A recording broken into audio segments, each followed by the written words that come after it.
זוהר בראשית ל"ז עמוד ב'.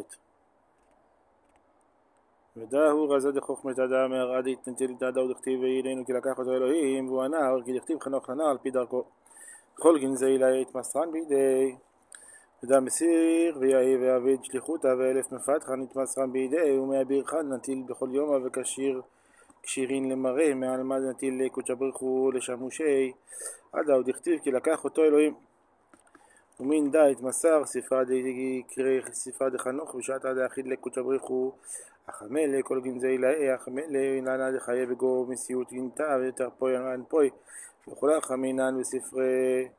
זכין אינון חסידי לאין דחוכמתה אילה התגלי לאו ולהתנשא מיניו להלמין כמדת אמר סוד השם יראה ואותו לא דים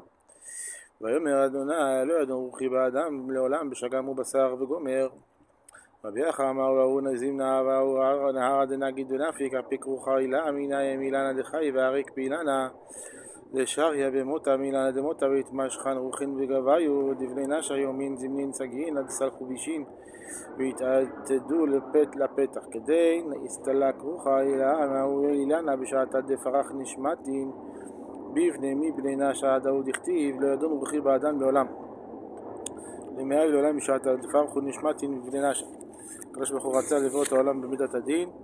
ראה שהוא לא יכול לעמוד ולכן הוא צירף גם מידת רחמים.